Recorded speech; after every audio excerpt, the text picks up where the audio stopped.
G'day ladies and gentlemen, and welcome to Trigonometry 4.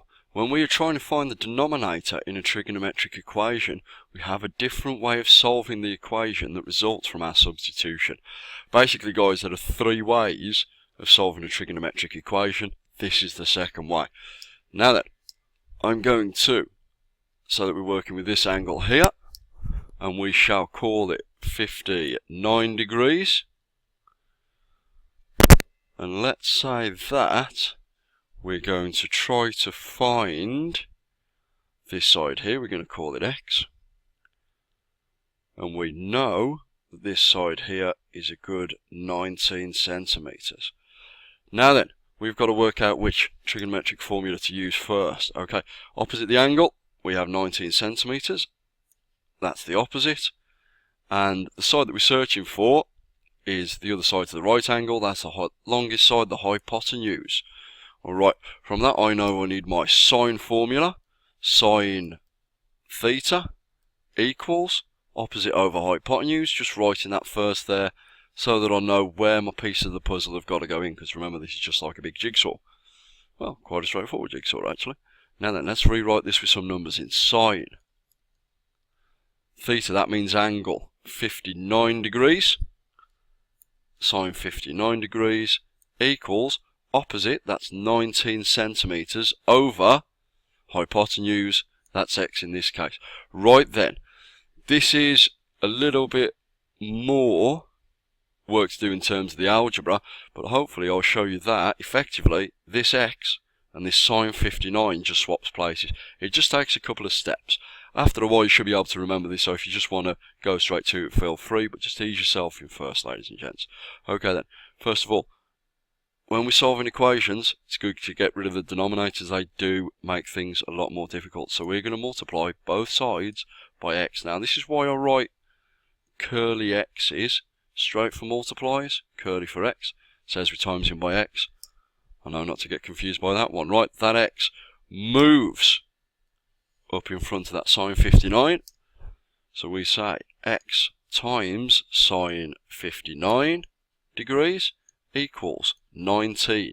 We've got no denominator, we've got rid of that. We can work well with this. Now then, I'm going to use a different colour just to make it obvious.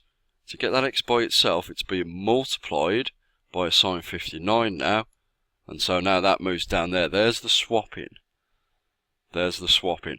In fact, I'll use a different colour for this one as well. I'll say, right, we're dividing by sine 59 degrees on both sides, because in an equation, what I do to one side, I have to do to the other to keep the balance. Equations are balanced, ladies and gents. Alright then, divide by sine 59. When we get rid of this here, we're just left with x, that is 19 over sine 59 degrees. Now then, with the wonderful calculators we've got today, I can put that straight in, and because it's trigonometry, we usually end up with very big decimals. Here we go, 19 divided by sine 59 is, I'm going to round this off to three significant figures. I've got 22.16, first significant figure second, 22 point, that 16 is closer to 20 than 10. So I'm going to round to 22.2 centimeters and say that's to three significant figures. Now then, it's a good idea for me to run through another question, because yes, trigonometry can be quite confusing. I'm going to change where the angle is this time. Call it the small angle on the triangle. We're going to call that 27 degrees. And I'm going to say this time that we're searching for this side here. We're going to call it A, just to show that we can use different letters here. And then we know that this side over here is, in fact, let's put this 2 meters, because I know they use trigonometry in the building trade. Triangles, very good for roofs. Okay, right, time to label the sides. We have opposite the angle 2 meters. We're going to call that opposite, and we have adjacent next to the angle. We don't have the one the longest side, that's the one there. We don't have the hypotenuse, we've got the opposite and adjacent now. Because I've been doing this for a long time, I can instantly remember from my SOHCAHTOA that we're using tangent, tan theta, equals opposite over adjacent. Now then, substitute the numbers in the right places. Tan theta is the angle, we've got 27 degrees, tan 27 degrees equals opposite 2 over adjacent, that's A, so we call this 2 over A. We don't necessarily have to have X in there, we could have any letter, but the process is exactly the same. We're going to get rid of this denominator, get this A, and multiply it up so it's in front there. So we're going to multiply both sides of this equation that we've got by A. Right, here we go. Like I say, this A moves up there, so we end up with A tan 27 degrees equals 2. Second part, we're going to grab this tan 27 degrees because we want the A by itself and move it down there. So effectively the A and the tan 27 have just swapped. Alright, to move that we're going to divide both sides by tan 27.